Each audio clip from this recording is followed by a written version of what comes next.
Welcome to the Skeptic Zone, the podcast from Australia for science and reason.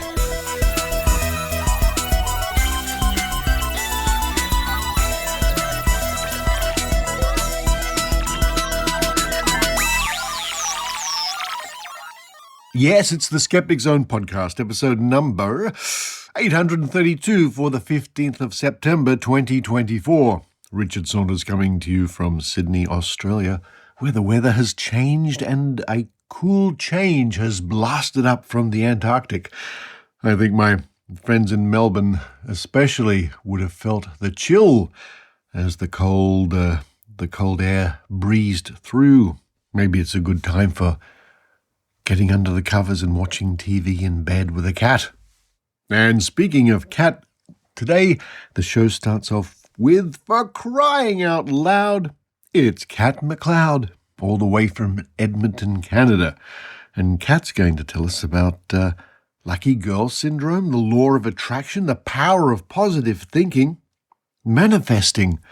What's this all about? The same sort of things being preached now for, well, over 100 years under various different names.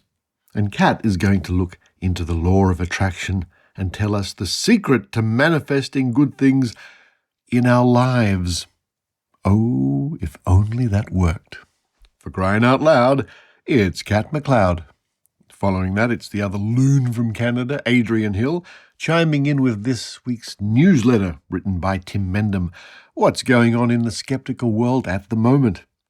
Then to round off the show, we look at a psychic who was very popular in her day here in Australia by the name of Briget. Psychic Briget on radio, on some TV programs, newspaper columns, that sort of thing. Some reports from the 80s and the 90s about Briget the psychic. And I'll say she is just one of many, many, many, many psychics, so-called psychics, that come and go over the years. Now it's a very busy time for skeptics here in Sydney. We're getting ready for the great convention, Skepticon XL, at the end of November. And I'm delighted to say that we're going to be having a trivia night. Oh yes, get your skeptical brains ready. A trivia night on the Friday the 22nd, leading up to the convention that weekend. Everybody will be welcome at the Occidental Hotel. And indeed, this week I am going to be meeting up with my old friend Dr. Karl Krzyzewski, and we'll chat about the upcoming convention as well. I'll see what I can bring you for the show next week. And speaking about conventions and things like that, I'm pleased to say that at the upcoming PsyCon in Las Vegas, if you're going to that in October, not only will I be doing a workshop with the famed Kenny Biddle about psychic tricks like spoon bending and so forth, the old favorite, I will also be giving a main stage presentation. And this is one that I gave a couple of years ago to members of the New South Wales Police Force and the Australian Federal Police. And this is all about psychic detectives in Australia, their claims, their successes, and how the media encourage this sort of thing. Psychic detectives from Australia. What an interesting story it is. And if you know anything about the Beaumont children, the missing children from way back in 1966, is a classic of how psychics did absolutely nothing. Anyway, that case and more I will be talking about in Las Vegas. But now it's time for me to run downstairs and gargle with some salt or something. It's good to have a nice morning voice for podcasting, but I think I need to gargle with some salt. That's not very nice. I'll have a cup of coffee instead. While I do that, I hope you enjoy the Skeptic Zone.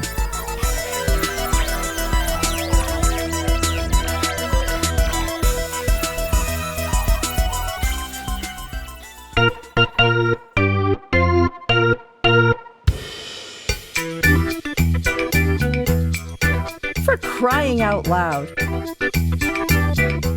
it's Cat McLeod.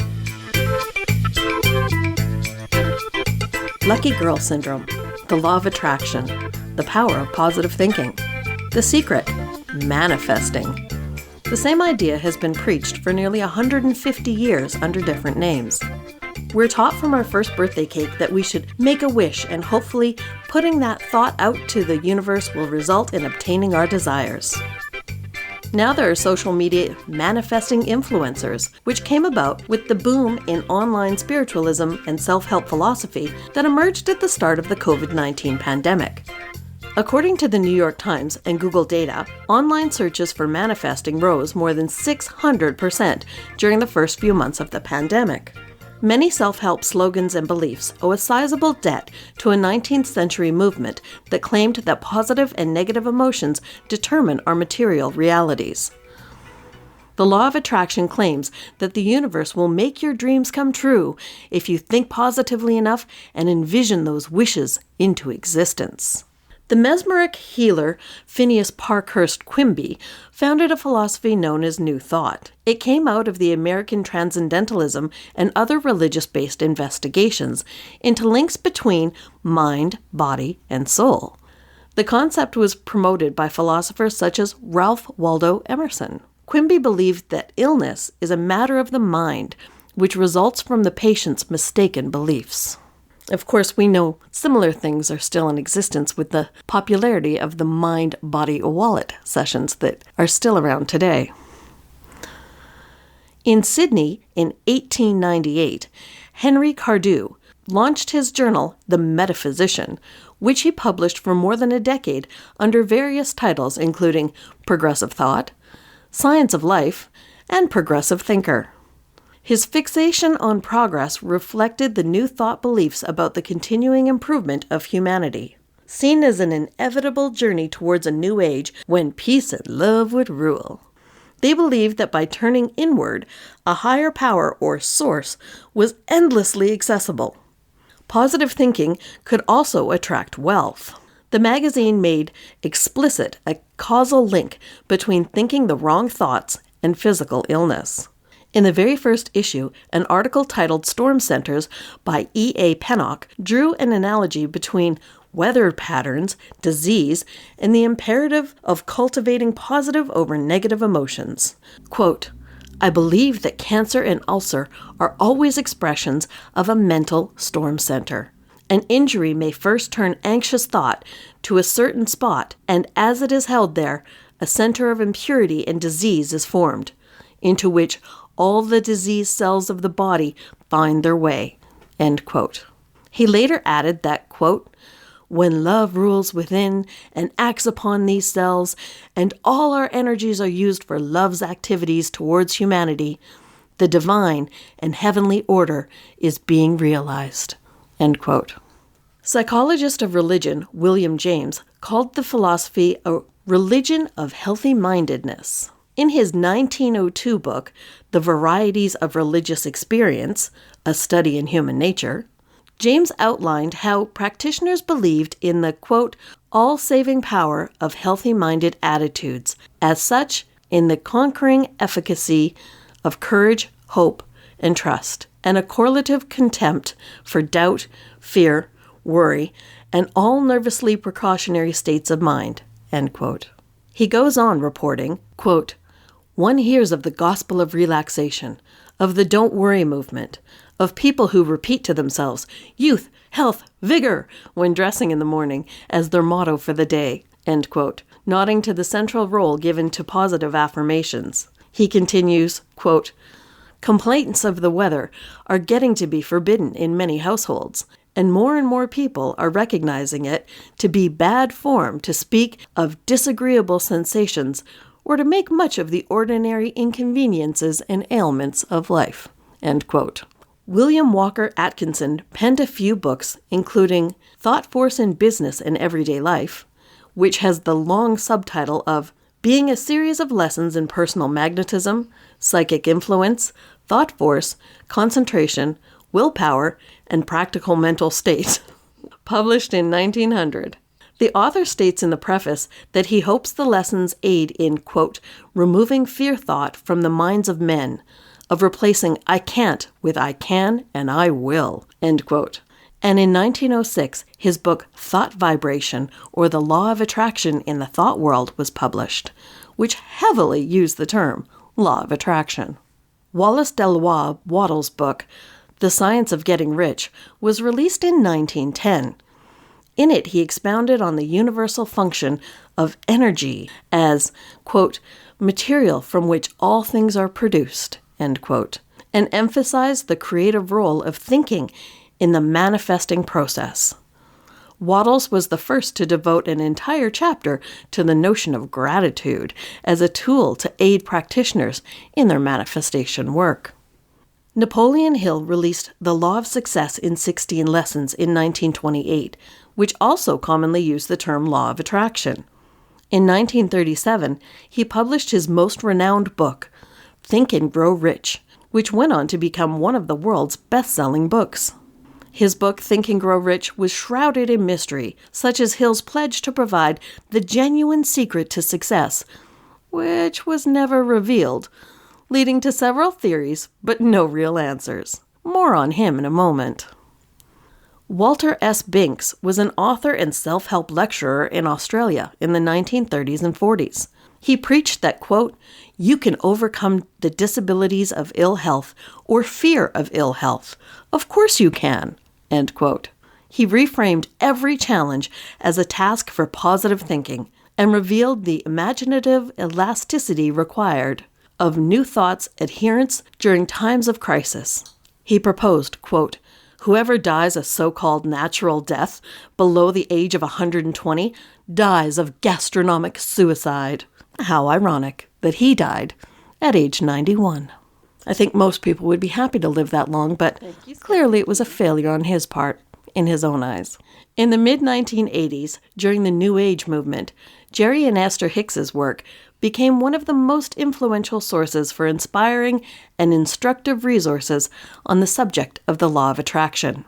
Skeptic Zone listeners will remember from Adrienne Hill's segment on the Hicks that Esther Hicks began channeling communications from the group of non-physical creatures known as Abraham in 1986.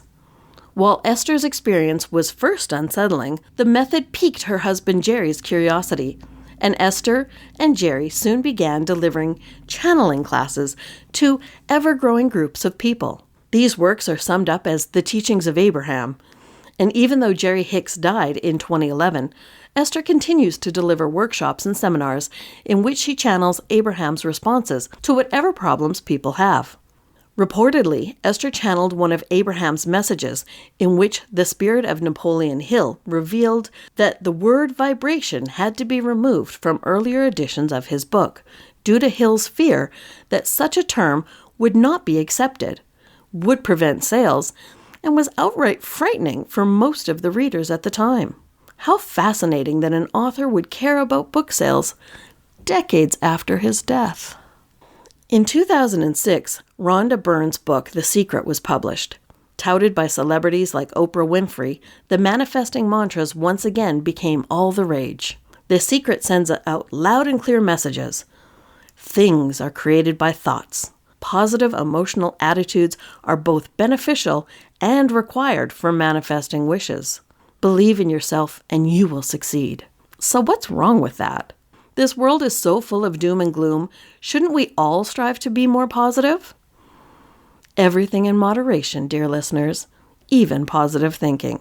Because the flip side to it is victim blaming. Dr. Tara Isabella Burton, the author of Self-Made, Creating Our Own Identities from Da Vinci to the Kardashians, wrote an opinion article that ran in the New York Times on the 9th of March, 2024, which states, quote, New Thought offered a convenient economic theodicy, a way of explaining and justifying wealth inequality as a kind of spiritual hierarchy, with the wealthy at the top and the suffering at the bottom. And it's notable that manifesting, New Thought's modern descendant, should rise to prominence at a moment when economic inequality is once again at an all-time high. End quote. From New Thought in the 1880s to manifesting today, the believers all purport that if you think about what you want hard enough and change to be a positive person, you will be successful. Subsequently, the poor, sick, and vulnerable are responsible for their conditions because they simply choose not to change. The concept of what you fear you create and other toxic ideas come from this so-called positive way of thinking. The universe will give you everything you want if you wish for it hard enough, are committed to your positive outcomes, and are deemed worthy. Dedicate hours to your vision boards and things will fall into your lap. If they don't, clearly you are to blame. People can't fantasize their way to success in life. You must work to have a successful career and relationships. You have to make wise choices with your money. And even if you make all the right decisions and work really hard, there is still no guarantee that there won't be speed bumps or even derailments. So, sorry. We cannot control what happens in life, no matter how much we wish we could. There are too many uncontrollable variables at play. It's great to have dreams and goals. Just remember that everyone has challenges to overcome. Sometimes bad things happen to good people, and things won't always go your way. And that's okay. It doesn't mean that you've done anything wrong. Signing off from Kitty Corner Studios in Edmonton, Canada, this is Kat McLeod.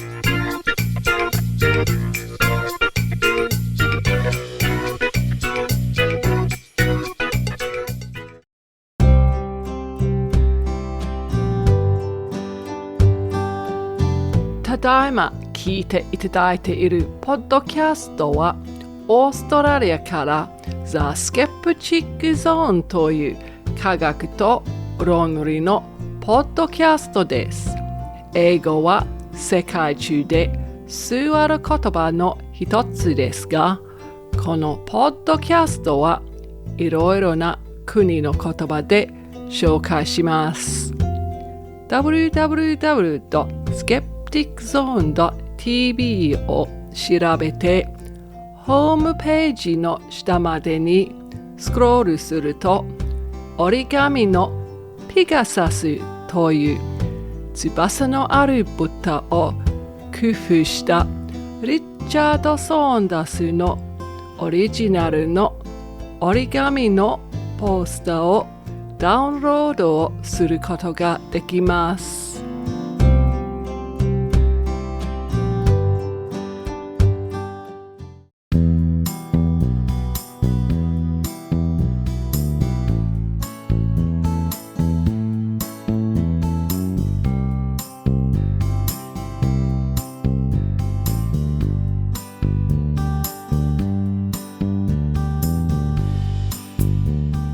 Hello everyone, this is Adrienne Hill from Skookum Studios in Calgary, Canada, and I'm here to read the highlights from the Australian Skeptics Newsletter.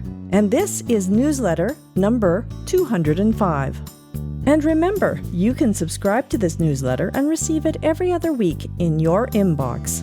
The full newsletter includes more stories and interesting links to the stories that take you down a path that can lead to rabbit holes. Happened to me this time a couple times. But now, let's see what Tim Mendham has this time. Hi all, says Tim. While you're booking for Skepticon, why not also give some thought to nominating a perpetrator of the most preposterous piece of paranormal or pseudo-scientific piffle for the 2024 Bent Spoon Award? The winner will be announced at the convention dinner. Read on, Tim. Okay, Tim, I'll do just that. Skepticon 2024, Sydney, November 23rd through 24th. Tickets are now available for both in-person and online attendance at Skepticon 2024, with full 2-day and 1-day options for the in-person format, and lower ticket prices for students, pensioners, and social welfare recipients. The program and full list of speakers can be found on the Skepticon website.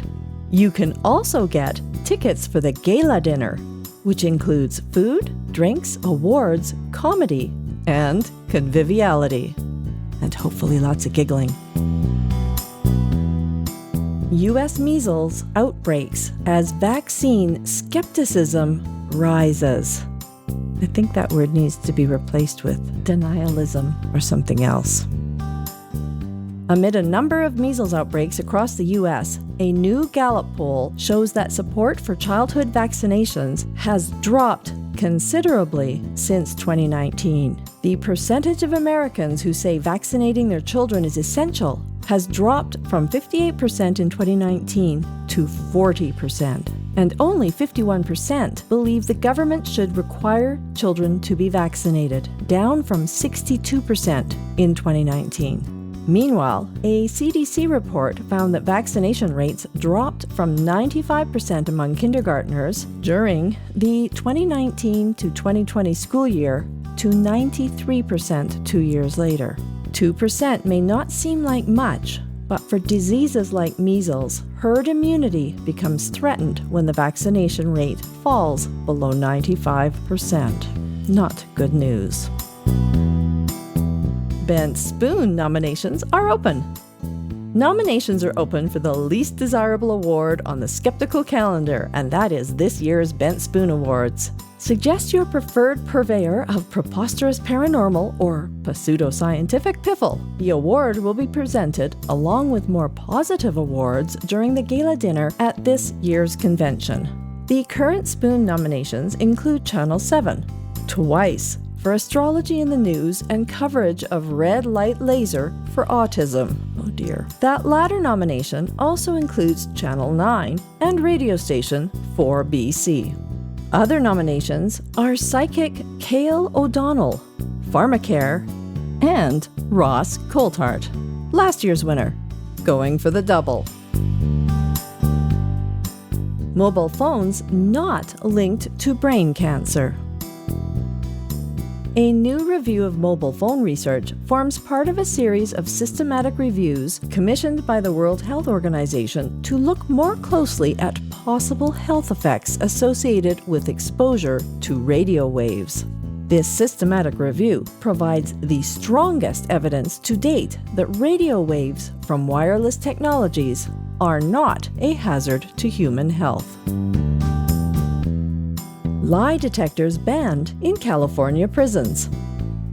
This is a short interview and looks at an investigation by the San Francisco Chronicle, which has prompted the California prison system to ban the use of a particular form of lie detector. Unfortunately, it looks like polygraphs are still allowed. Apparently, polygraph tests in the USA are part of a $2 billion, that's with a B, billion-dollar industry. And if you want to check it out, Wikipedia lists where lie detectors are legal or not. Tips for spotting woo number 1. Pseudoscience in the wellness industry. Quote, "The wellness industry is filled with misinformation and pseudoscience that can be harmful. But how can we tell what is scientifically sound from the spurious and absurd?" End quote. Actually, this article looks primarily at the problem, so you won't get all the tips, which are to be found in a book by a clinical psychologist touted in the article. Still, what's here is interesting. Tips for spotting woo number 2. Is fake science a real thing? These are tips to separate the real results from the pretenders, specifically in learned papers. Curiously, this article appears in Golf Course Management Magazine, who apparently know their bunkum from their bunker. Oh my goodness. Okay, there's the giggle. Tips for spotting woo number 3. Too good to be true. This is a short article on the sort of videos that offer wondrous cures for all sorts of ailments and what to look out for. Sob stories, secret supplements, shaken scientists. Quote, "Best to keep your skeptical eye open and your wallet closed." End quote. Now there's some good advice. The September issue of The Skeptic is at the printers, and digital copies are out. This issue has a feature devoted to magic, magicians, shamans, and their relationship with skeptics. Other contents include a look at Lemuria before it sank, bad influencers, the Minnewanka, and that's Minnewanka, Tim, not Minnewanker, merman, and more. You can read that article, by the way, written by me, on the merman in the preview of the September 2024 issue, available on our website. And if you haven't subscribed yet, now is the time to do so. You can sign up for a hard copy or digital edition, or both, since the digital is offered free to those who take up the hard copy version. New subscriptions start with the next issue, but you can also order a copy of the most recent one as a treat. Items of interest. Travel tip. New York's most haunted hotel. Actually, this headline is a bit of a tease. The hotel involved, the Stanley, not to be confused with the Stanley Hotel of The Shining fame, is not in New York City, but New York State. Napanoch in the Catskills, to be precise. There are different packages depending on whether you want to sleep over. This site will also point you in the direction of other New York State attractions, haunted inns, and haunted bridges. For some reason, the latter all have the same photo, and it's not of a bridge. 8-year-old claims he was Diana in past life. The young son of singer and TV host David Campbell, who for Australian readers is himself the son of Barnsey, thinks he's Princess Diana reincarnated. Yet to be properly investigated, but this story cites the case of James Leiniger, an American boy who claimed to be the reincarnation of a World War II fighter pilot, which has been investigated and thoroughly debunked. Silliest story of the week. Woman who married a ghost was attacked by the spirit of a mass murderer. It seems Brocade must have another record coming out.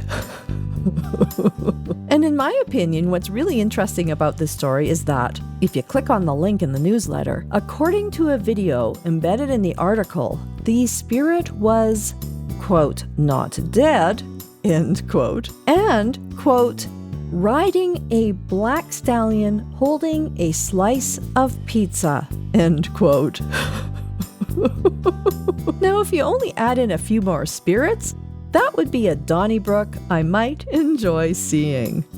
And speaking of Donnybrook, in honor of the upcoming start of the National Hockey League or NHL season, I thought I would discuss this term, which is mostly used in Canada and probably the US to describe fights in a hockey game that involve more than two people, often resulting in everybody on ice fighting or even bench-clearing brawls.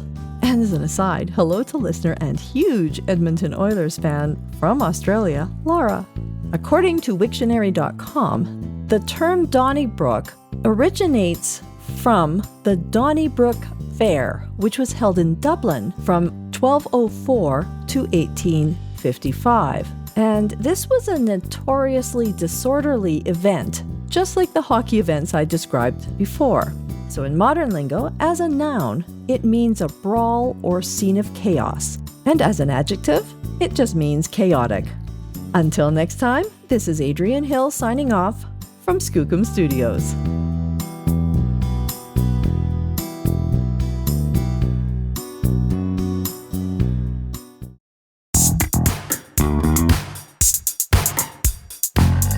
Are monsters from the Shadowlands real? Do strange and mysterious creatures walk amongst us in the dead of night? Should you be afraid? Many people fear what we call cryptids, those animals or entities lost somewhere between myth and magic in the world. My name is Ben Radford, Deputy Editor of Skeptical Inquirer Science Magazine, and I'm here to set the record straight. For over a quarter of a century now, I've investigated mysterious creatures around the world. The Chupacabra, Bigfoot, the Loch Ness Monster, Mothman, Lizard Man, you name it, all sorts of weird things. But until now, there's one land that has eluded me. Australia. Yes, the land of the Yowie and the Bunyip, all sorts of weird, strange, mysterious creatures. Some have 2 legs, some have 4. Who knows what you have out there? I don't know. But I can't wait to meet you all in November at Skepticon, the Australian Skeptics National Convention, from the 23rd to the 24th in Sydney in November. You can check out all the other amazing speakers and book your tickets at skepticon.org.au. Come and meet me in Sydney, and we'll see how many dragons and monsters we can slay together.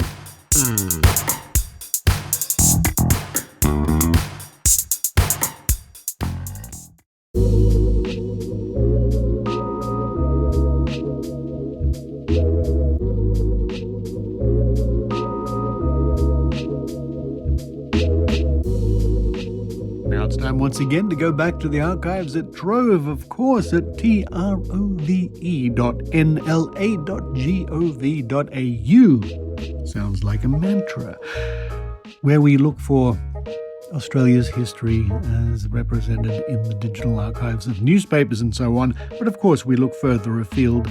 And this week we'll be dipping also in the pages of the Skeptic Journal, the Skeptic magazine from Australia.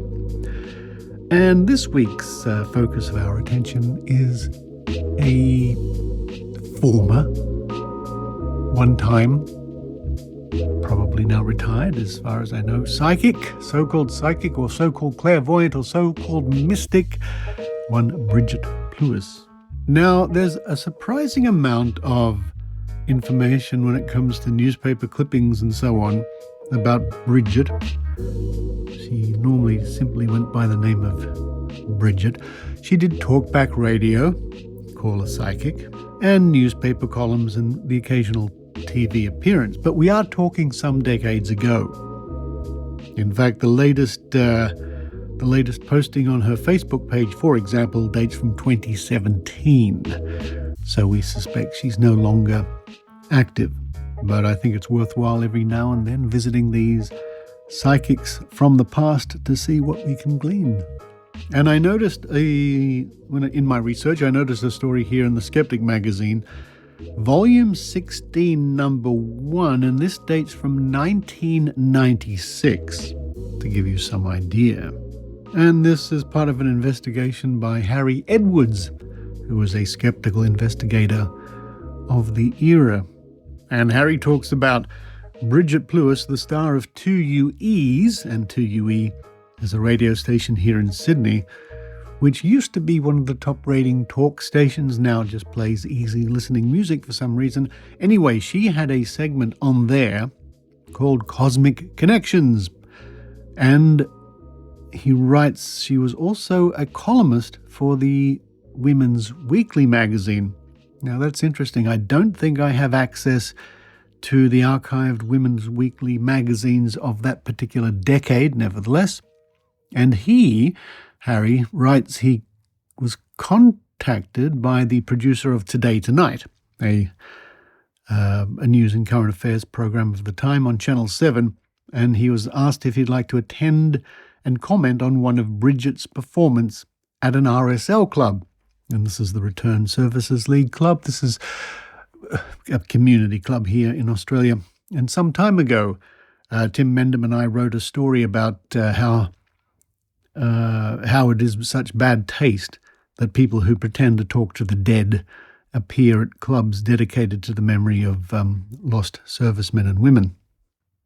Harry says here he agreed to this, but he cautioned that proponents of the paranormal were somewhat averse to those who may be inclined to ask awkward questions about their claimed psychic abilities, and expressed the doubt that Australia's answer to the late Doris Stokes would agree.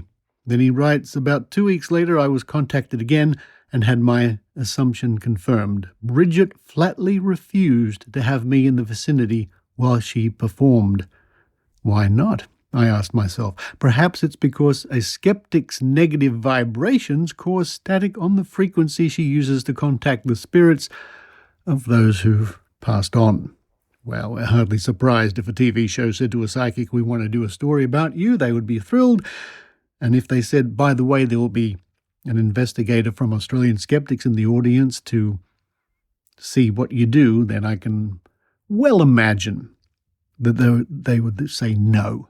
Harry writes, I suggested that if one of Briget's performances could be videotaped, I could view it and comment, thus achieving the same result. On September 25, I passed judgment on such a tape during an interview at the Channel 7 Studios. I don't have that. I don't have that in my archives. I wonder if I could dig that out of somewhere. Now, Harry goes on here with this item. I won't read it all, to just talk about Briget's performance.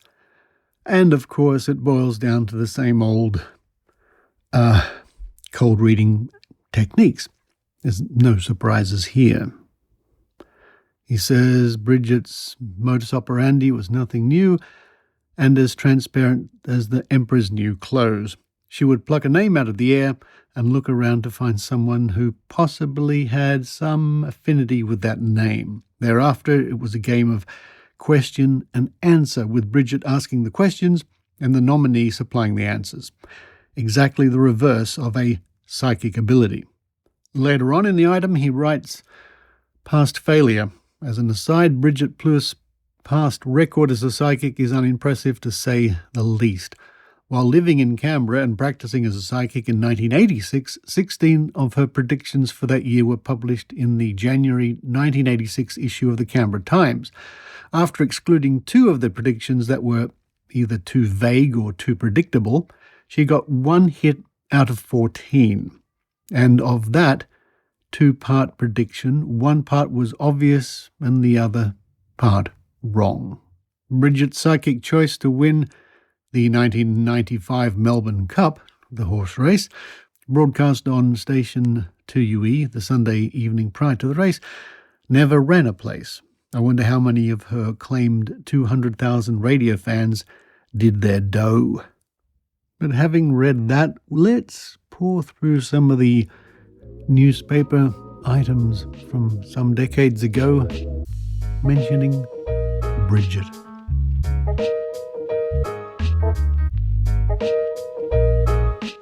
And note that in the 2010 issue of the Psychics Directory, Briget receives a Hall of Fame award.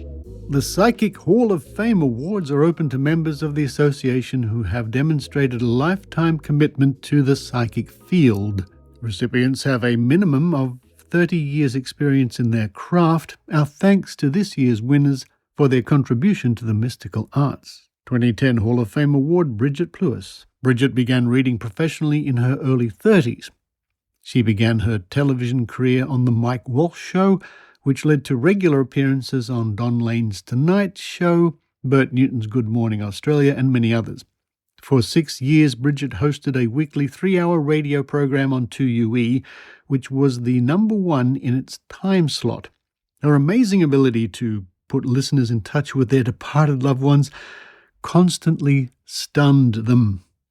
Her columns, which began in the Sun newspaper, led to a long period writing in magazines such as New Idea, Woman's Day, and the Australian Women's Weekly.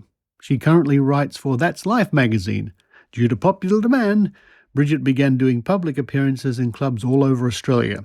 The morning teas she hosts bring hundreds of people together every few weeks. Over the years, she has read for many celebrities, both locally and overseas, from Johnny O'Keefe, who was an Australian rock star, to Dionne Warwick. Amongst her many books are Star Guides for Lovers, 1979, ABC of ESP, 1985, Cosmic Connections, 1988, Let Briget Be Your Guide, 1993, Heaven Waits, 1995, Saying Goodbye Is Not Forever, 1996, and Life After Loss, 1998. She is now working on a sequel to Heaven Waits called Earth Angel, which will be available soon. And indeed, there's a photograph here of a cover of one of her books, Let Briget Be Your Guide, and it boasts at the top, Australia's #1 psychic. And it seems to me that every other psychic likes to boast the same thing. Maybe they take it in turns. But let's pick up a story here from the Canberra Times, dated the 4th of April 1988. Psychic loses out to common sense. And this is a story by Ian Warden.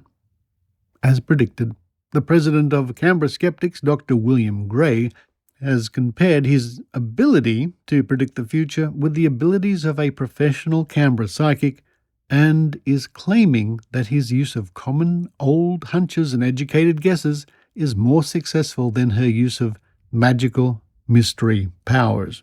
Dr. Gray says the Canberra psychic Briget Pluis scored only 1.5 points out of 14 with a list of predictions she gave the Canberra Times in January 1986. But that he, making and publishing a list of his own predictions early last year, predictions with a comparable degree of difficulty about them, scored 6 out of 14, giving him a success rate of about 40% compared to her success rate of about 10%. Now, isn't that interesting that she happened to score 10%, which is almost 11%, which was dubbed by me or somebody the Saunders number. If you give enough psychics enough predictions, roughly 11% of what they predict will or could be interpreted as being true. Miss Pluis appeared to make only one totally accurate prediction in her list, even though some things she foretold seemed quite unremarkable and likely to come to pass with time.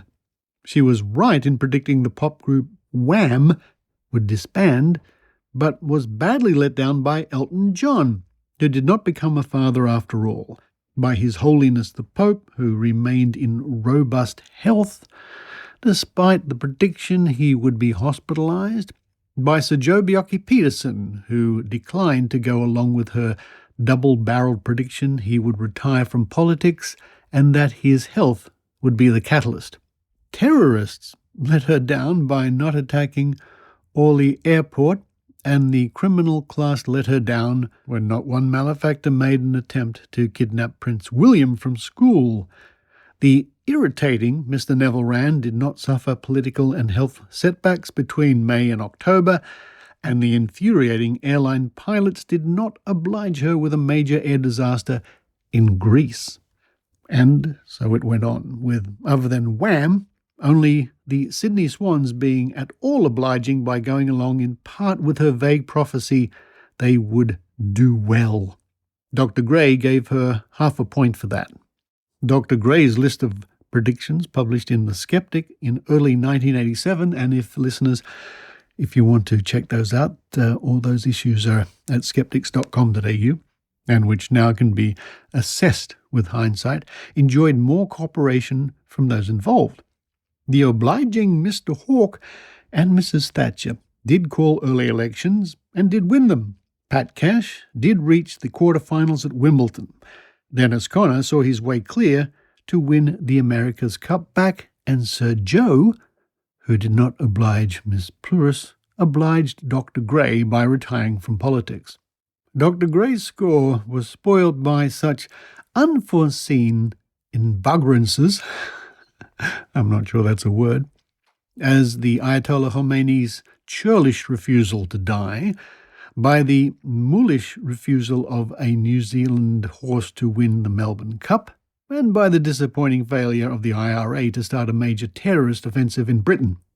My neutral observation is that Miss Pluis' predictions involved a slightly greater degree of difficulty than Dr. Gray's, and especially her spunky prediction that the Ifit Elton would become a father, but that, even allowing for this, Dr. Gray seems to have done better with his common-sense hunches than Miss Pluis with her assistance of her unusual powers and the tools of her trade.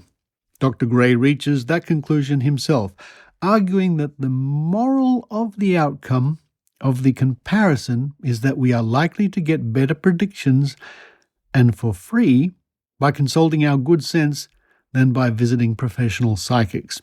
Miss Pluis, who could not have known I was going to want to talk to her, could not be contacted yesterday. And indeed, if I look through my archives, I do have the copy of the Canberra Times dated the 9th of January 1986, where the published predictions of Briget are available. But let's round this off with another story by Tony Stevens, and this appeared in the Sydney Morning Herald on the 19th of November in 1994. And the story is called The Spirit's Switchboard, and there's a photograph of Briget with another man on stage, surrounded by some people. Ian and Briget Show, it says, not a quest for truth and the meaning of life. Photographed by Greg White. Saturday Portrait.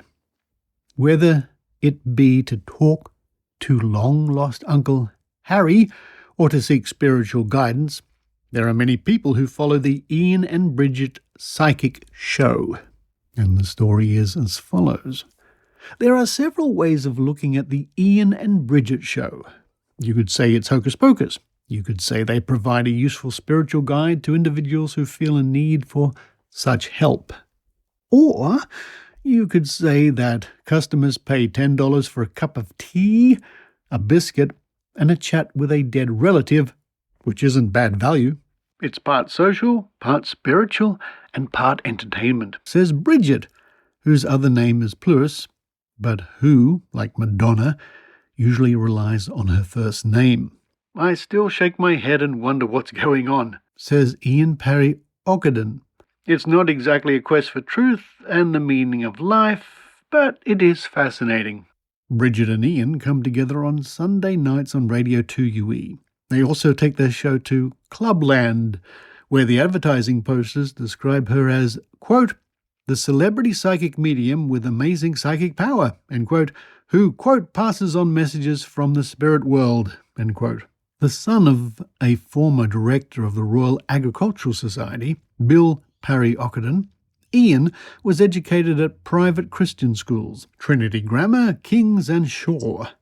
He is a cadet journalist at the Hearld, worked in television in Brisbane before being sacked for marching in a Vietnam moratorium, joined 2GB radio station, where he worked with Brian White and became a high-rating nighttime talkback host with 2GB and then 2UE. I don't do a lot of talking, but a lot of listening. Parry Ogden set up Media Monitors in 1978, selling newspaper clippings, tapes, and transcripts of media programs, and built it into a thriving business before selling out a decade later and investing in real estate.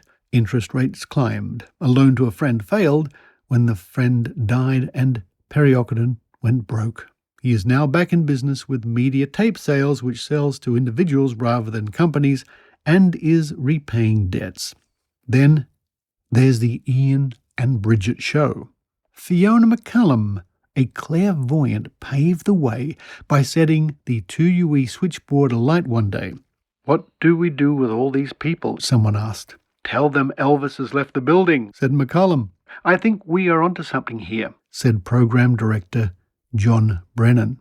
And I'll just stop here to say, there was a golden era, if we could use that term, of psychics on the radio taking talk back and connecting people with pretend spirits or whatever. I don't know if it's a thing anymore. I don't know. I don't think so. I think that might have come and gone now over the decades. Anyway, Briget was born in Buxton, England, and says she has been psychic for as long as she could remember. Being psychic isn't something weird, spooky, odd, or anti-religious. Rather, it makes us better and more complete human beings. She claims, without apparent immodesty, to be able to see and hear beyond the normal range, to heal with limited success, and to channel information from, quote, a higher source, end quote. She seeks to reassure skeptics. I believe that if one has this gift, it must be used wisely and only to help others. Otherwise, she says, she is an ordinary woman with 5 children who breeds horses with her second husband at Yass. Yass being a country area in New South Wales. Her first husband, she says, ran off with her best friend. Briget is not troubled by the fact that her work either flies in the face of science or runs contrary to most religious teachings, or both. She believes in a God or higher power. He or she stays at the controls.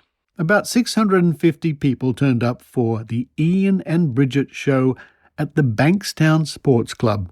Nearly 200 attended at Corrimal Leagues Club, where Briget says, "I'm not trying to convert anyone, but I like to think the word is spreading." Parry Ockenden reads messages Briget has heard. Carol, Lorna, David, Greg, Sharon, Lily, Angela, Stella, Joe and John. Love to all from your departed relatives. Briget says people have come to the Corrimal Leagues Club because they have heard their spirit guides. Her own spirit guide is Jason, a golden young man, very angelic, with a white tunic gathered with a life cord that pulsates with life. She says they don't have to go to church on Sunday, but they should do good deeds. Unlike Christians, she does not talk about holy ghosts or holy spirits, just spirits. Perhaps the best news is that there is no hell. Their lives on earth will be as close as they get to hell. It will be better when they, quote, pass over, end quote, and meet their dead relatives. This is a clue to her popularity. Although many in the audience cry over messages from their relatives who have passed away, most leave feeling warm inside. Things go better with Briget. "You have to try and think of me as a walking switchboard," she says. The switchboard lights up with a message about Scott, or perhaps a Scott, which involves a Michael, a dead pet, a July birthday, and a string of pearls. 3 people think the message might be for them. "It's hard for the callers to get through," says Parry Ockenden. "So, if it means something, take it." One woman is insistent. Scott is her son, born in July. Michael, Scott's father, Michael has passed over. She has lost a pet and is wearing a string of pearls. Then there is Ivy, or is it Ida, whose Peter has passed over. "He stands at the bottom of your bed and watches you very lovingly and tucks you in," says Briget. "And you wake up and say, 'Gosh, I had a lovely dream about Peter.'" After the show, fans queue to buy copies of her books, tapes, and $20 bags of crystals. "My crystals talk to me." How is she qualified to say all this? "I don't believe you can qualify from psychic school." Parry Ockenden says, "I don't believe she is a great thinker or guru, but she gets things right more often than the probabilities would allow. If this was total bull, I wouldn't be here for 2 minutes."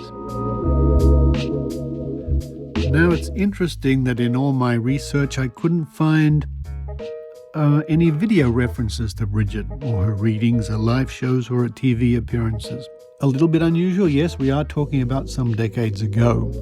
But this whole thing goes to remind us that over the decades, people like Briget come and go. There's probably people around now who are roughly equivalent. And since Briget's fame has faded, several others would have come and gone, of course. We still have people like John Edward, who comes to Australia twice a year and has done so for decades. I wonder, in general, if this thing is really becoming too old hat.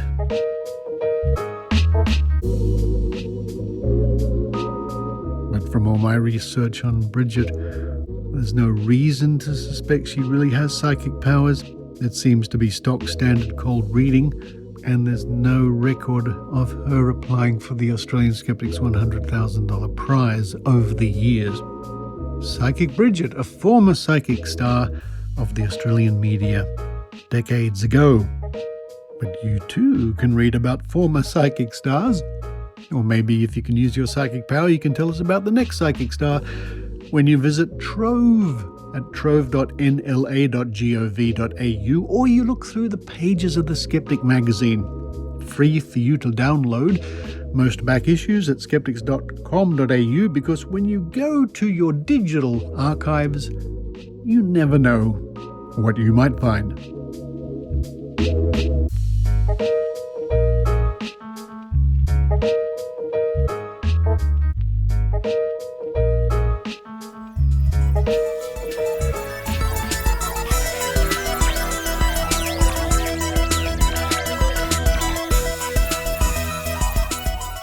Thank you for listening to the Skeptic Zone. I am looking forward to seeing you at Skepticon at the end of November and indeed at the end of October in Las Vegas for SciCon.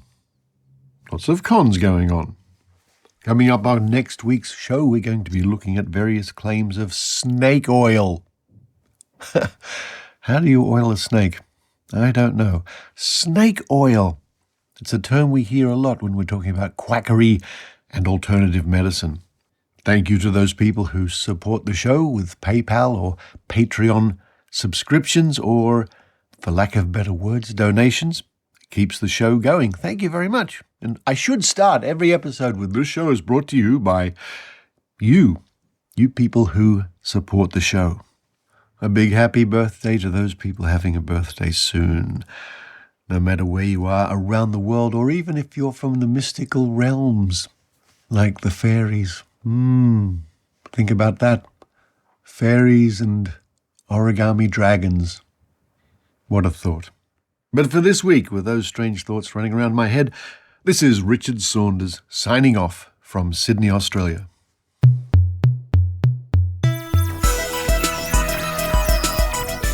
You've been listening to the Skeptic Zone podcast. Please visit our website at www.skepticzone.tv for episodes and show notes with links going back to 2008. You can follow the Skeptic Zone on Facebook, X, TikTok and YouTube by clicking the links at our homepage, together with links to support the show financially via Patreon or PayPal. The Skeptic Zone is an independent production. The views and opinions expressed by our guests are not necessarily those of the Skeptic Zone podcast or any other skeptical organisation.